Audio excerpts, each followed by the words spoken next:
Cheio de mistérios, lendas, belezas, poesias e contrastes, São Luís, a capital maranhense, completa 409 anos nesta quarta-feira, dia 8 de setembro. E claro que a Educação em Rede não ia ficar de fora desse grande evento. Por isso que hoje eu te convido para um passeio pela história e pelo modo de vida em São Luís. Fundada em 1612 por franceses, mas essencialmente colonizada por portugueses, esses últimos deixaram suas influências nos costumes, na gastronomia e nos cenários, que continuam encantando até hoje. Recentemente, a Rua do Giz, no coração do Centro Histórico, foi eleita por uma revista nacional como uma das 6 mais bonitas do Brasil. Os casarões, os azulejos, a escada feita com pedras de cantaria são alguns dos detalhes dessa rua que outrora foi um grande centro comercial de São Luís.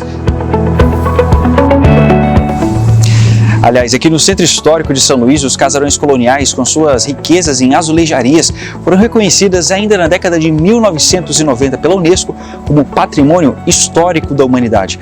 Mas a cidade cresceu além do Centro Histórico e a arquitetura apresenta diferentes contrastes. Grandes prédios nos bairros mais caros da cidade dividem espaços com habitações mais modestas, sinais de uma cidade em desenvolvimento que também é marcada por contrastes sociais. Seja no centro histórico, nas praias, nos bairros mais distantes do centro, São Luís é uma cidade cheia de histórias para contar e uma das formas de comunicação é a transformação arquitetônica.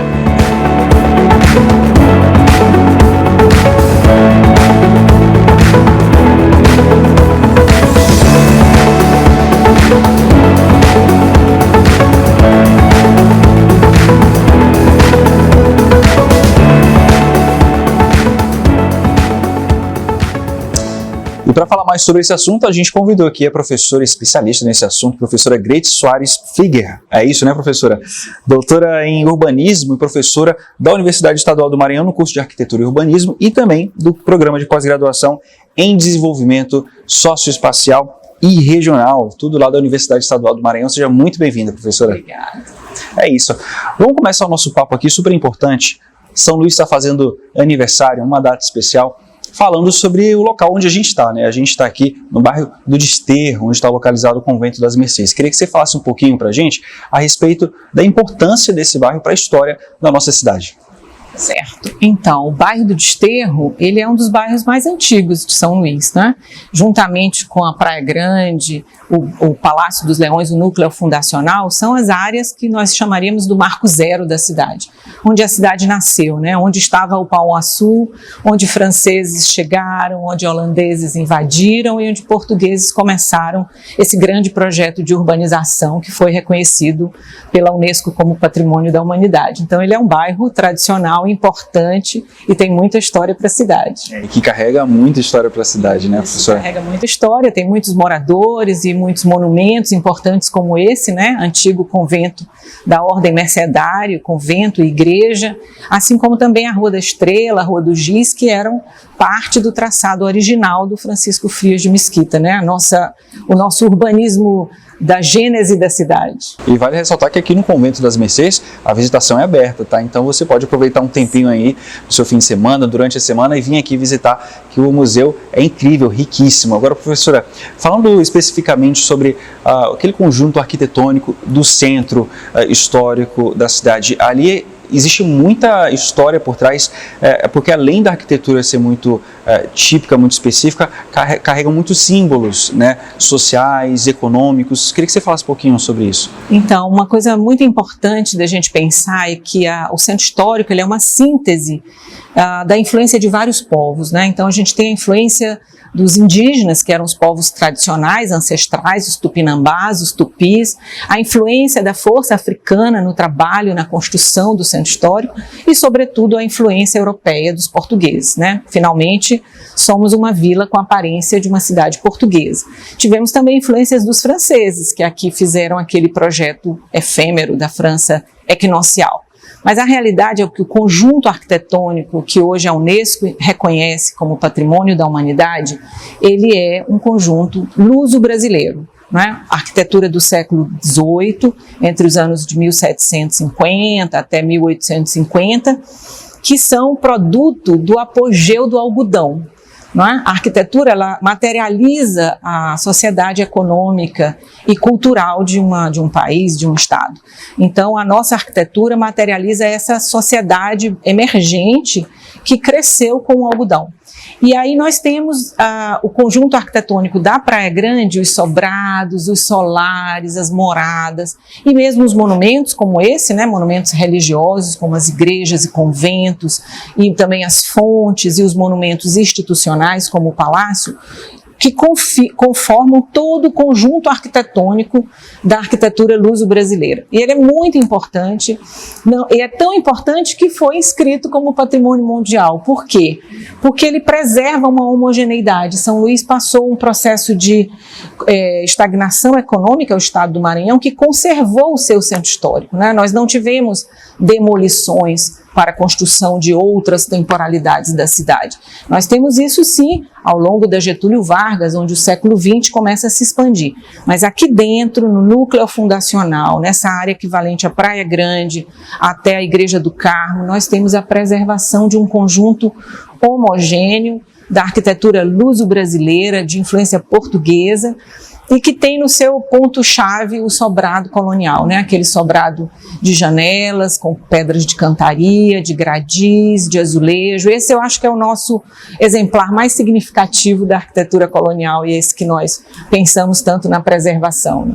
Agora tem uma coisa muito curiosa, quando a gente estiver passando ali pelo centro histórico, só pela arquitetura do espaço a gente consegue identificar se aquele espaço pertencia a uma família mais rica ou menos rica, não é isso? Sim, com certeza, porque essa sociedade emergente, né, que cresceu com o algodão, essa burguesia, ela materializou isso através dos solares. Então nós temos uma categoria muito sofisticada, que seriam os solares, e a gente se lembra que o solar dos Vasconcelos, bem aqui nosso vizinho na Rua da Estrela, o solar do Imparcial, dos Veras, enfim, edifícios com uma entrada muito mais requintada, com 2 ou 3 pavimentos. Depois nós temos o sobrado comercial, que seria aquele em que o comércio estaria embaixo, que é bem característico da Praia Grande, da Rua Portugal, e a morada em cima. Isso então seriam os maiores exemplares. E os menores seriam a morada de um pavimento apenas, morada inteira, meia morada, e depois a gente vai para o menor segmento, que é a porta e janela, muito comum aqui no Desterro, muito comum nos bairros menores da cidade, na Rua do Norte, enfim, perto do cemitério. E esse é o pequeno exemplar, como se nós saíssemos de uma matriz pequena, que é a porta e janela, e fôssemos até a maior matriz, que é o solar e o sobrado de 3 pavimentos. Aí eu vou lembrar aqui na Rua do Giz, o prédio do IFAM, que é um prédio bem grande, né, de 3 pavimentos. Pois é, e ao longo do tempo, são muitos anos, a gente está falando de centenas de anos, a arquitetura foi se modificando. Com o crescimento da cidade, os bairros novos foram surgindo. Como é que você analisa? Que características você aponta para essas mudanças, as principais mudanças que ocorreram ao longo do tempo? Ao tu falares, eu me lembro que o curso de arquitetura, no começo da sua existência, da UEMA, pesquisava muito sobre o patrimônio da arquitetura colonial, e é natural, porque essa é a força maior do nosso conjunto. Então, todas as nossas pesquisas, eu falo pesquisadores, arquitetos, urbanistas e mesmo historiadores, estavam voltadas para o patrimônio da arquitetura colonial. E ele foi muito importante ser estudado porque ele precisa ser protegido e demandava toda essa nossa atenção. Mas hoje nós pensamos que a cidade tem várias camadas, várias temporalidades. E atualmente eu dedico minha pesquisa de um diretório acadêmico do CNPq, um diretório de pesquisa, para as temporalidades urbanas do século XX. Então nós temos a cidade colonial, que vai do século XVIII até o XIX. A virada do XIX para o XX, nós temos a inserção da arquitetura eclética, depois a arquitetura Art Deco e depois a arquitetura moderna, que vai se estender, digamos, ao longo da Rua Grande, pela Getúlio Vargas e para as áreas de expansão urbana da cidade. Também vai se manifestar na Magalhães de Almeida, que é uma área que foi construída, foi demolido o casario colonial para construir, e lá estão os exemplares do que nós chamamos das modernidades, né, do século XX, do Art Deco, da arquitetura moderna. Então a cidade, ela tem várias camadas e várias temporalidades. A arquitetura colonial é a força mais expressiva do nosso conjunto do século XVIII. E depois nós temos então a expansão urbana com as tipologias do século XX, que hoje estão sendo muito estudadas, são muito importantes, estão sendo catalogadas e valorizadas e visibilizadas. Vejam que, por exemplo, Brasília também é patrimônio mundial e é uma cidade moderna da década de 50. Então nós temos os centros históricos de São Luís, Olinda, Salvador, reconhecidos pela Unesco, mas também temos o conjunto da obra moderna do Brasil reconhecido. Então é muito importante perceber que São Luís tem todas essas temporalidades dentro do centro histórico. Eu vou citar, por exemplo, nós temos os primeiros arranha-céus da cidade, que é o Edifício do Bem, o Edifício Caiçara, o Edifício do INSS, que estão inseridos no centro histórico, marcando essa modernidade, essa nova forma de morar, de construir. Nós temos o Casario da Beira-Mar, do arquiteto Cleon Furtado, né, que constrói na década de 60 casas modernistas. Nós temos também todo o patrimônio que se expande da Praça João Lisboa até a Praça Deodoro, que são as casas ecléticas, ao gosto francês, com guirlandas, com platibandas. Então, todos os tempos da cidade são importantes, todas as tipologias são igualmente ricas e bonitas, e tudo isso conta a história da nossa São Luís, né? De 409 anos. 409 anos, é isso. Agora, professora, essas modificações, elas se manifestaram nas estruturas novas que foram levantadas ou nas antigas, nas que já estavam? Ótima pergunta. Se mantiveram preservadas? Como foi? A força do conjunto colonial sempre foi muito grande, né? E o esforço de preservação é proporcional. Mas o que nós temos em São Luís, ao contrário do Rio e de São Paulo, e mesmo da Amazônia, falo de Belém, Manaus, que teve o ciclo da borracha e nós não, né? Acabou o algodão, tentamos o ciclo do babaçu, mas não nem com tanto sucesso. Então nós temos um ecletismo particular, que os elementos do eclético, as platibandas, as guirlandas e todo elemento decorativo europeu se incorpora ao patrimônio colonial. Isso faz com que a gente tenha uma modernidade que ela está junto ao patrimônio colonial. Então, muito comum você ver uma morada inteira de 5 portas, 5 janelas e portas, mas com platibandas neoclássicas, guirlandas francesas. Então a gente vê a inserção da modernidade no patrimônio colonial, no primeiro momento, né, que seria a virada do 19. E no século 20, não. Com a construção da Getúlio Vargas, da Magalhães de Almeida, nós temos de fato as modernidades construídas no eixo de expansão. Isso se refletiu nas pessoas que moravam nessas casas? Sim, novas formas de morar, né, em busca de modernidades, como por exemplo para o automóvel, que surge na década de 30, no começo do século 20, e o nosso conjunto colonial não contemplava, não é, nem espaços de estacionamento, nem casas com recuo lateral. O recuo lateral já é uma modernidade do ecletismo, das casas francesas, dos bangalôs, das casas ecléticas. Então a cidade ela vai se renovando, se atualizando e incorporando essas novas formas de morar. Isso é uma coisa muito interessante, né, na pesquisa e na vivência do centro histórico. E ao longo desse programa aqui que vocês estão assistindo, aqui na TV Educação, Educação em Rede, a gente tem falado muito sobre a história de São Luís, sobre a cultura. A gente está falando nesse momento da arquitetura. A senhora avalia que as pessoas, com o passar dos anos, têm entendido mais sobre a importância da gente valorizar, da gente conhecer um pouco mais da nossa arquitetura? Como é que você avalia hoje a nossa consciência em relação a esse tesouro que a gente tem no centro histórico? Eu acho que há um avanço muito grande na questão da educação patrimonial, na questão do pertencimento, da identidade e da memória. Eu acredito nisso porque os órgãos públicos, nas 3 instâncias, municipal, estadual e federal, vêm trabalhando duro. Mesmo nós, a Universidade Estadual do Maranhão, temos trabalhado em função da preservação do patrimônio, da pesquisa científica, de visibilizar esse patrimônio, de conhecer e catalogar, e os órgãos públicos têm feito o inventário. E eu acho que há também uma apropriação da comunidade moradora do centro histórico, né, e que vem ao centro histórico, do reconhecimento da importância de preservar esse patrimônio que também é reconhecido pela Unesco, que é nosso, mas sobretudo é do mundo também, né? Importa a todos nós, importa aos nossos filhos, né, aos nossos descendentes. A gente quer preservar para que isso tudo permaneça intacto, né? Essa memória, essa história fique conosco. Isso é extremamente importante. Agora, professora, a senhora tem até uma pesquisa, eu estava vendo aqui, que é uma pesquisa sobre a linguagem arquitetônica do século XX, né? A senhora até falou um pouquinho sobre isso, pincelou bem por alto, mas queria que você falasse um pouquinho sobre se existe algum projeto de preservação que seja de conhecimento da gente da arquitetura do século XX, que é o seu tema de pesquisa. Certo. Então, eu como pesquisadora da Universidade Estadual, eu estou conectada a várias redes de pesquisa nacionais e internacionais. Então, eu faço parte de uma rede de catalogação da arquitetura moderna, que é o Docomomo, que é uma rede holandesa, mas que está sediada no Brasil, e também de 2 grupos de pesquisa que são da Amazônia Moderna, né, que reúne todos esses estados, Maranhão, Pará, Amazônia, e também do ICOMOS Brasil, que é o órgão que cuida da preservação. E a partir dessas conexões eu tenho um diretório de pesquisa que envolve alunos da graduação, de doutorado, mestrado, bolsas de iniciação, alunos de trabalho final, para pesquisar sobre a importância do conjunto colonial e a importância hoje das modernidades que se inserem nesse conjunto.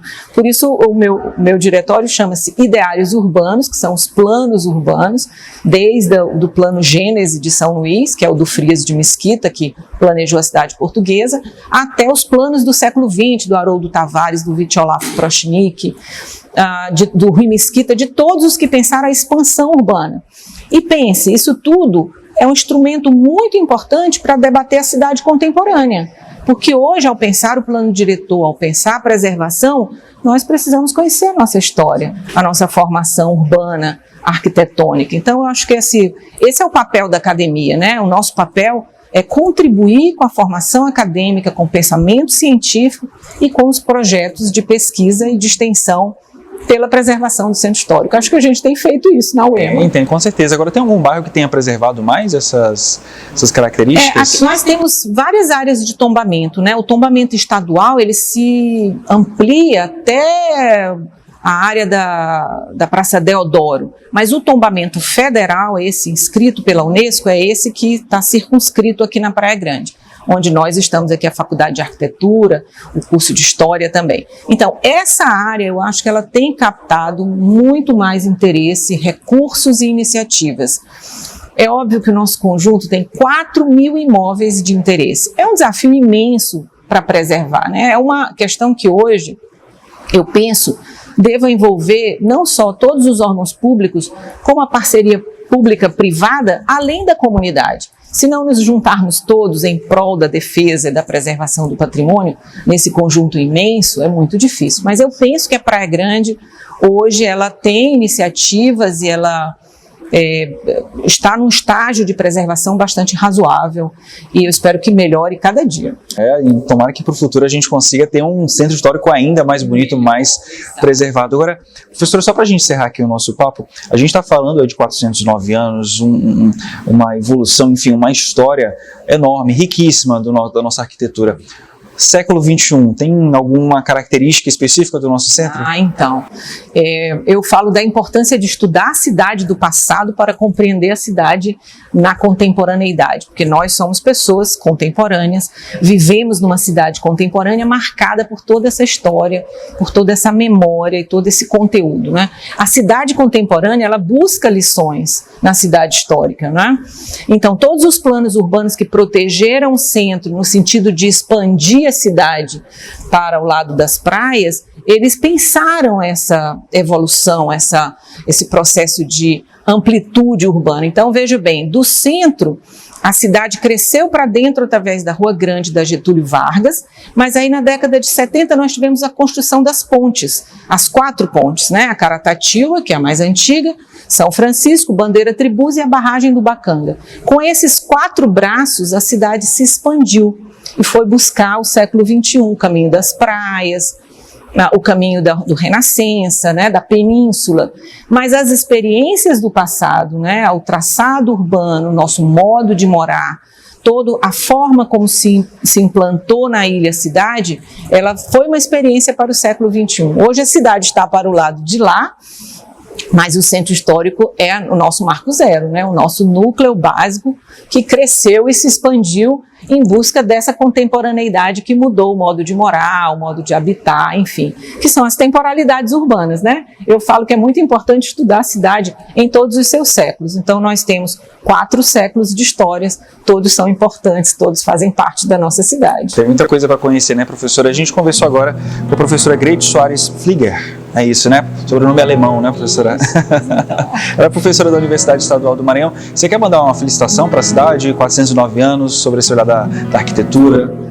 Então, eu acho que aos 409 anos, São Luís é uma cidade que, além do título de Patrimônio da Humanidade, conserva um conjunto arquitetônico muito rico, além de belezas naturais, né, como temos os Lençóis e as nossas cidades históricas de Alcântara, Caxias e todas as outras cidades. Então, eu acho que preservar o patrimônio, olhar para o passado, é compreender o futuro, não é? Nós precisamos ver e conhecer a nossa história para que nós tenhamos uma cidade sustentável, digna, que fique para os nossos descendentes, para os nossos filhos, mas que, sobretudo, conte a sua história. Então, eu parabenizo São Luís nos 409 anos de história e desejo que a cidade busque sempre a melhoria urbana, a acessibilidade, a mobilidade, a preservação do seu patrimônio, assim como a sua expansão de forma humanizada, que atenda, né, a todos os habitantes. É isso. Perfeito. Obrigado, professora. Tem muita coisa aí para a gente conhecer e estudar sobre a nossa arquitetura.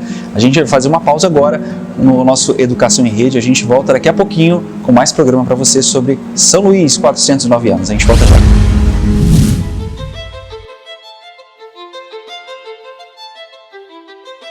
Tudo começa pelo primeiro degrau. Os ambientes estão em constante transformação e poder acompanhar as mudanças faz parte do processo de evolução. Hoje, a sala de aula mudou e virou a nossa casa. Professores precisam se adaptar à nova realidade, mas não precisam passar por isso sozinhos. Quem quer chegar ao topo não pode apenas ficar esperando. É preciso subir degrau por degrau. Escada.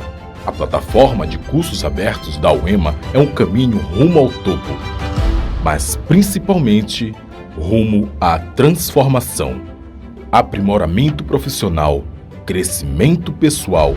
A plataforma aproxima as pessoas dos seus objetivos. Cursos livres online que desenvolvem a competência em diferentes áreas. Mais de 400 mil usuários em todo o território nacional e em outros 59 países. Escada. Experiência e eficiência compartilhando conhecimento e qualificação. Uma plataforma interativa e de fácil acesso, inovadora no uso das tecnologias e atualizada constantemente. A pandemia alterou a vida de milhões de pessoas. Professores e alunos dormiram em um mundo e acordaram em outro completamente diferente, com novas demandas e exigindo novas habilidades. Ficar parado no meio da escada não é uma opção. Buscar o aperfeiçoamento profissional é o caminho. Um caminho que não precisa ser trabalhado sozinho. CAPES e UEMA unidas em prol da educação. Uma parceria que vai ampliar as oportunidades de formação docente. É a expertise da UEMA em desenvolver alternativas inovadoras por meio da plataforma Escada, aliada ao compromisso da CAPES com a formação continuada de professores. 2 instituições por uma educação melhor e mais qualificada no Brasil. 300 mil vagas. 5 cursos especialmente idealizados para os professores, gratuitos e com certificação, com foco na nova realidade que é aprender, trabalhar e evoluir. Mesmo que não saibamos quando tudo isso vai passar, podemos pelo menos ter uma certeza, a de que um dia tudo isso vai passar. E até lá, a CAPES e a UEMA serão promotoras do conhecimento, do aprimoramento, do aperfeiçoamento profissional e, é claro, da formação de professores. Enquanto houver esperança, sempre haverá um caminho, degrau por degrau, até o topo da escada.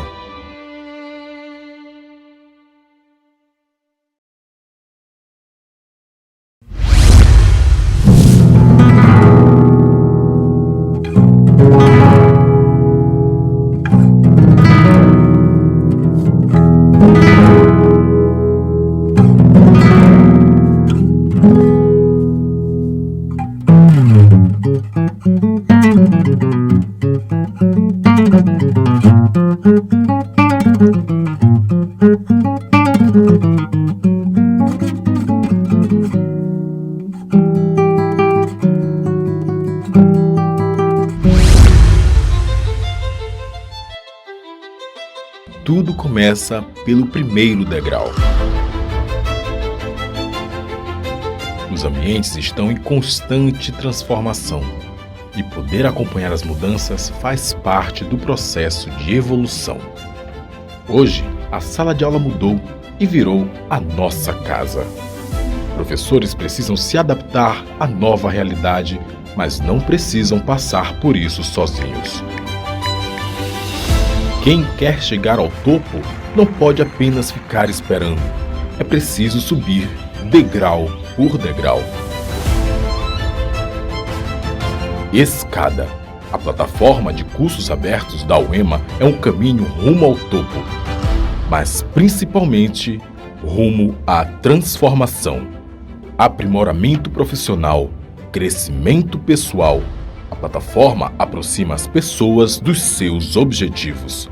Cursos livres online que desenvolvem a competência em diferentes áreas. Mais de 400 mil usuários em todo o território nacional e em outros 59 países. Escada. Experiência e eficiência compartilhando conhecimento e qualificação. Uma plataforma interativa e de fácil acesso, inovadora no uso das tecnologias e atualizada constantemente. A pandemia alterou a vida de milhões de pessoas. Professores e alunos dormiram em um mundo e acordaram em outro completamente diferente, com novas demandas e exigindo novas habilidades. Ficar parado no meio da escada não é uma opção. Buscar o aperfeiçoamento profissional é o caminho. Um caminho que não precisa ser trabalhado sozinho. CAPES e UEMA unidas em prol da educação. Uma parceria que vai ampliar as oportunidades de formação docente. É a expertise da UEMA em desenvolver alternativas inovadoras por meio da plataforma Escada, aliada ao compromisso da CAPES com a formação continuada de professores. Duas instituições por uma educação melhor e mais qualificada no Brasil. 300 mil vagas. 5 cursos especialmente idealizados para os professores, gratuitos e com certificação, com foco na nova realidade que é aprender, trabalhar e evoluir. Mesmo que não saibamos quando tudo isso vai passar, podemos pelo menos ter uma certeza, a de que um dia tudo isso vai passar. E até lá, a CAPES e a UEMA serão promotoras do conhecimento, do aprimoramento, do aperfeiçoamento profissional e, é claro, da formação de professores. Enquanto houver esperança, sempre haverá um caminho, degrau por degrau, até o topo da escada.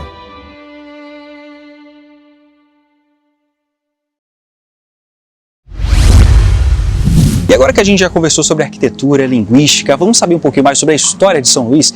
O doutor em História e coordenador do Núcleo de Pesquisas em Historiografias e Linguagens, Henrique Borralho, conversou com a gente sobre um pouco das curiosidades da capital maranhense.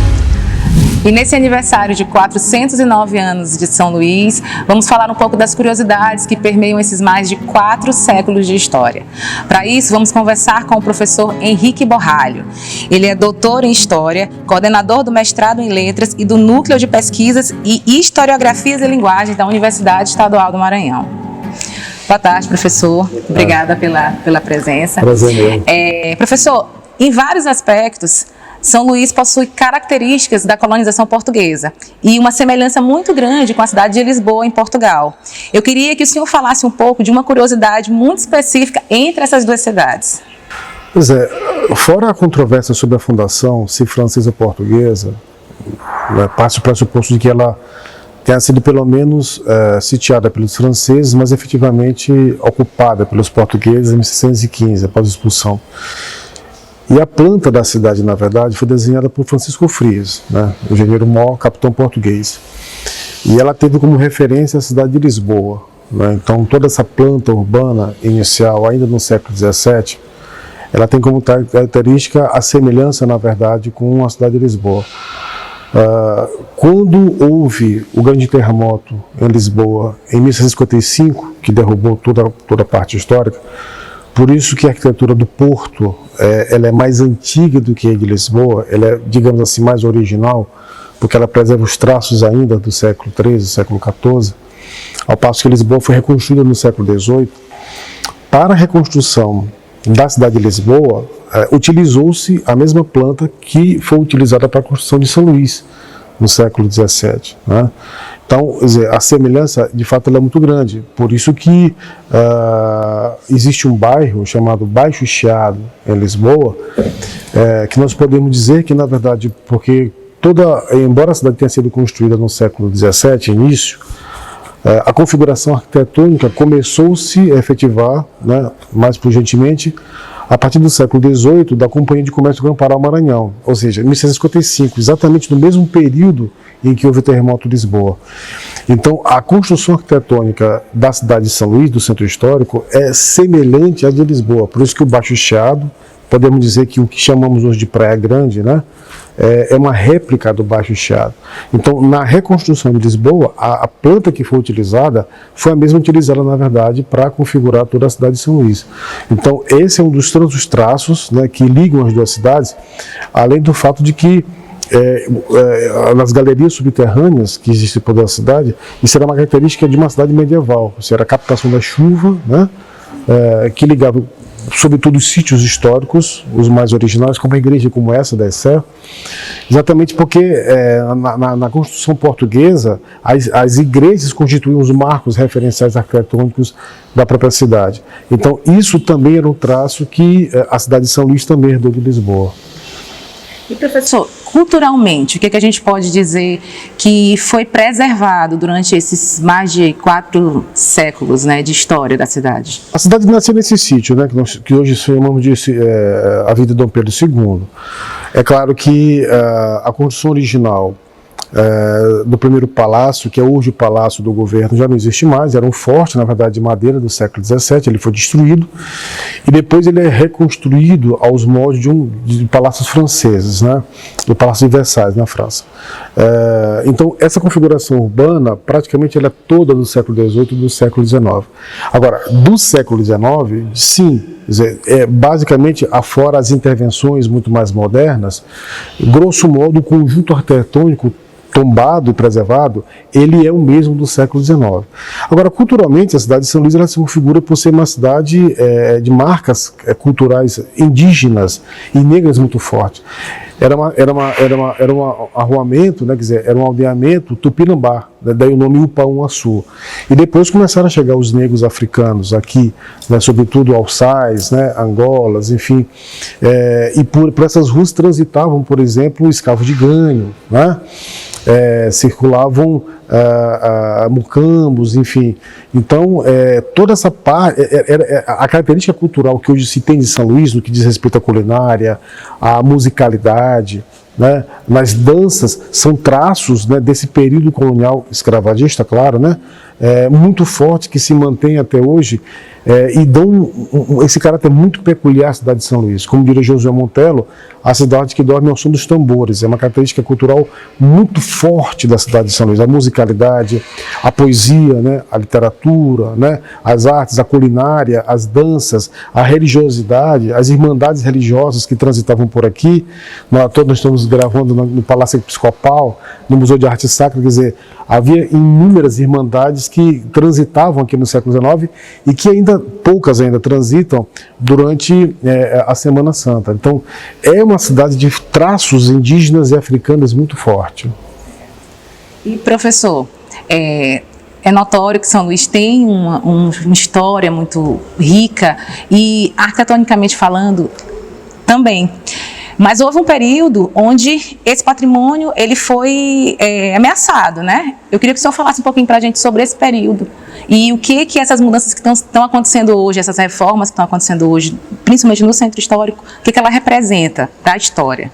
Essa concepção arquitetônica preservacionista, ela nasce na década de 30, quando você tem a instituição da Sociedade Brasileira do Patrimônio Histórico, né? Hoje chamado de IPHAN.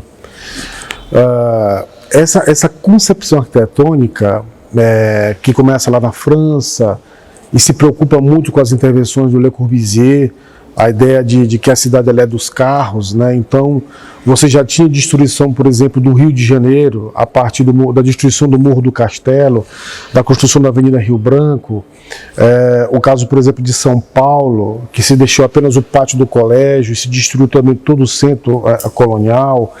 Todo esse modelo, Nova York também, a própria Paris, né, com a construção dos boulevards, né, do século XIX.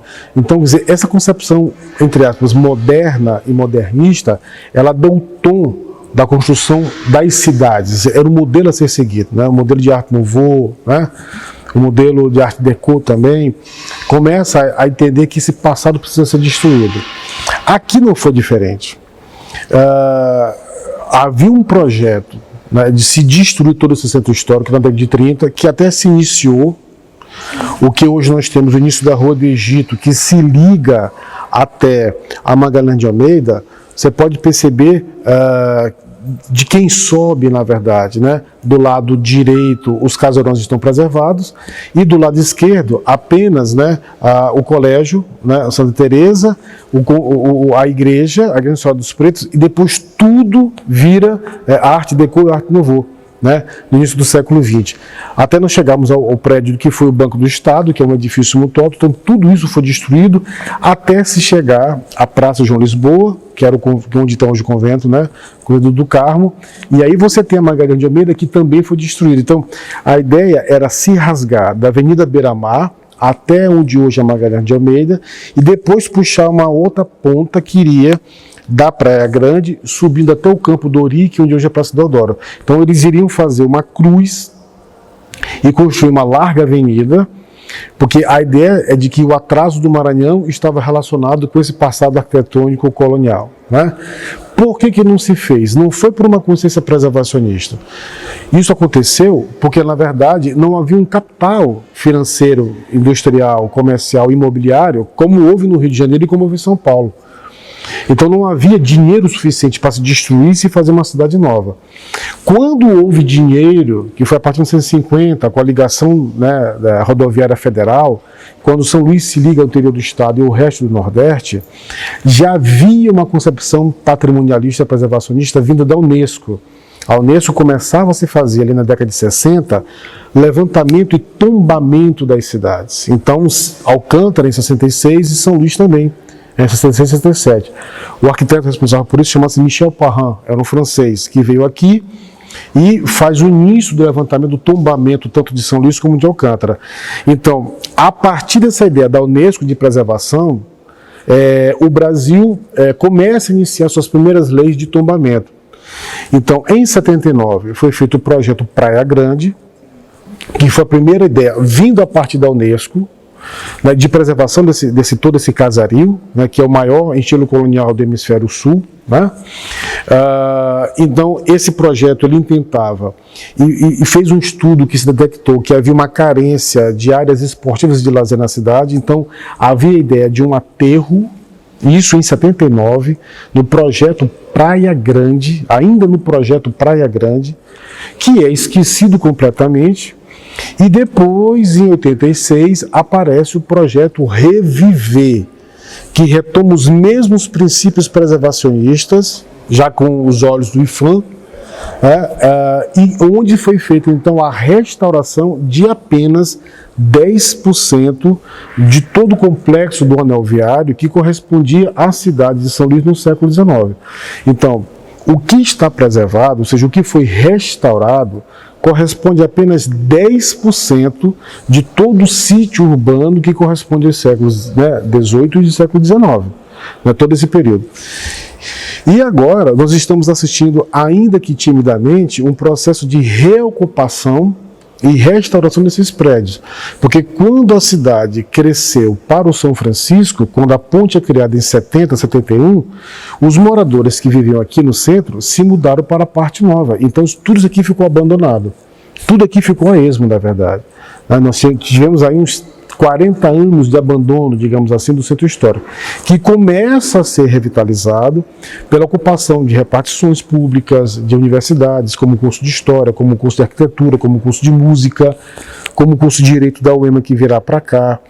Agora, acabo de saber que vai ser implantado um restaurante universitário aqui, né, no Centro Histórico. Então, todo esse complexo de ocupação, né, dessa parte, você começa a perceber pela restauração de alguns casarões e a instalação de alguns museus. Então, claro, na minha opinião, alguns equívocos, como a retirada de paralelepípedos originais e um calçamento moderno, digamos assim, como foi feito na Rua Grande, mas pelo menos se colocando a iluminação subterrânea, mas grosso modo, respeitando-se algumas características do traço arquitetônico original da cidade.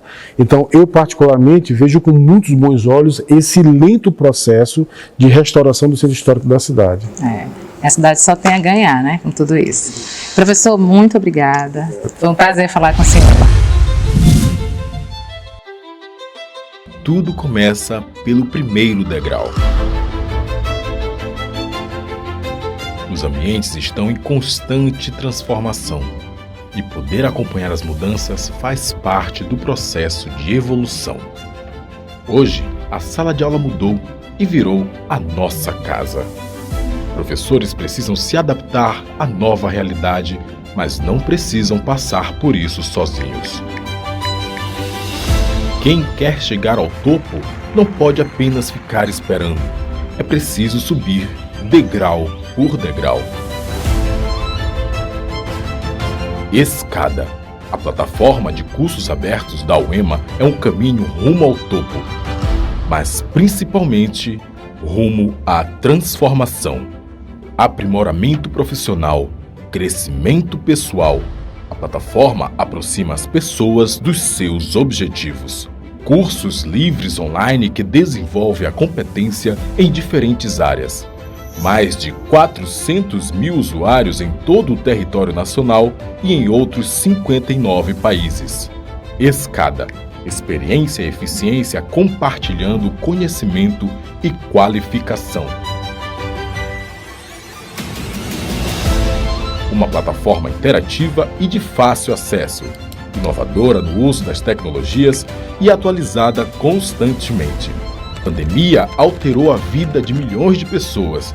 Professores e alunos dormiram em um mundo e acordaram em outro completamente diferente, com novas demandas e exigindo novas habilidades. Ficar parado no meio da escada não é uma opção. Buscar o aperfeiçoamento profissional é o caminho. Um caminho que não precisa ser trabalhado sozinho. CAPES e UEMA unidas em prol da educação. Uma parceria que vai ampliar as oportunidades de formação docente. É a expertise da UEMA em desenvolver alternativas inovadoras por meio da plataforma Escada, aliada ao compromisso da CAPES com a formação continuada de professores. Duas instituições por uma educação melhor e mais qualificada no Brasil. 300 mil vagas. 5 cursos especialmente idealizados para os professores, gratuitos e com certificação, com foco na nova realidade que é aprender, trabalhar e evoluir. Mesmo que não saibamos quando tudo isso vai passar, podemos pelo menos ter uma certeza, a de que um dia tudo isso vai passar. E até lá, a CAPES e a UEMA serão promotoras do conhecimento, do aprimoramento, do aperfeiçoamento profissional e, é claro, da formação de professores. Enquanto houver esperança, sempre haverá um caminho, degrau por degrau, até o topo da escada.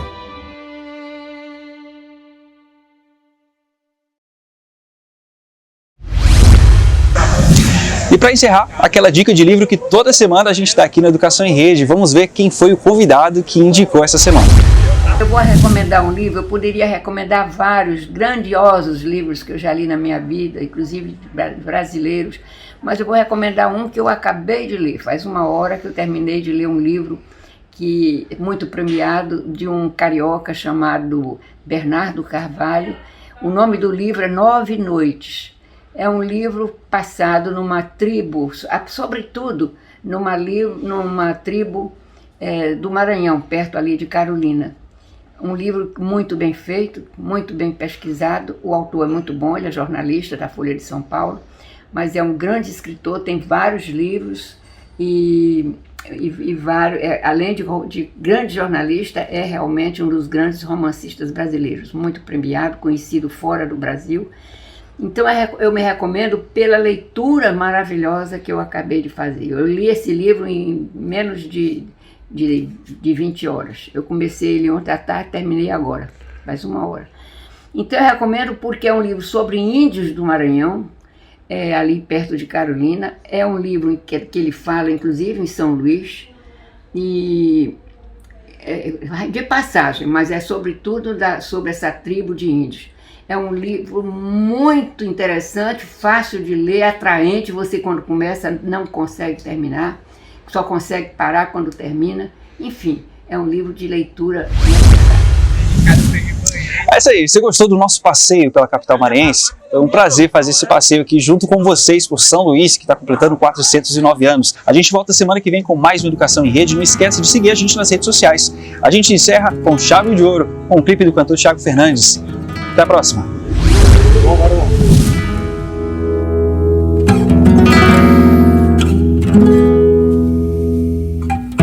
Eu te amo, não sei dizer pra quê, se o dia de sol e calor traz meu amor que mora aqui nas praias me encontrarão.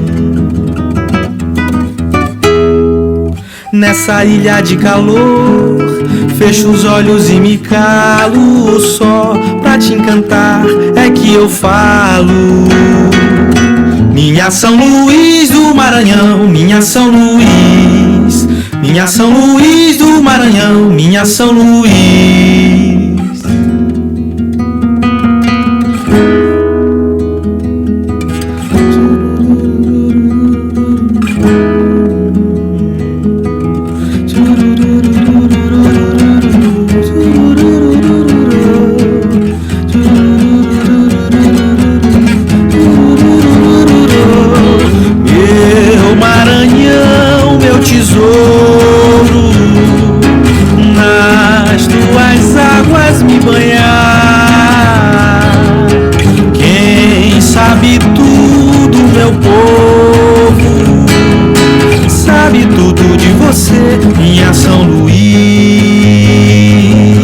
Minha São Luís do Maranhão, minha São Luís.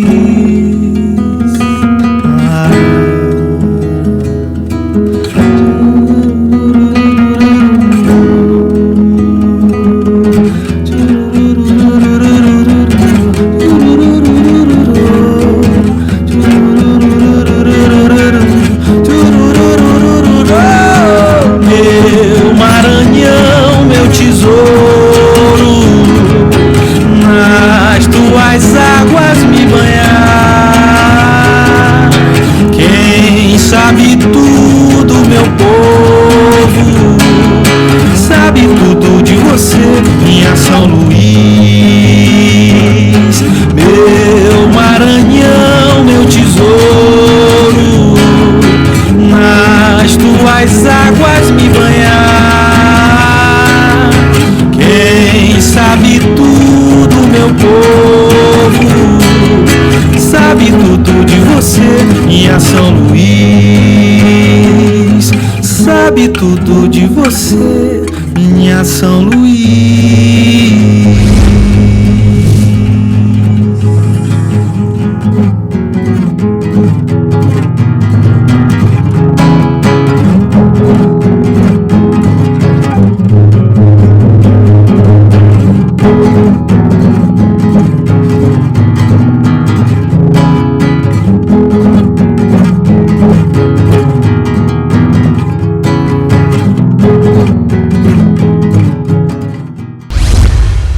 Programação de uma parceira da TV Educação, Caminho para o Saber.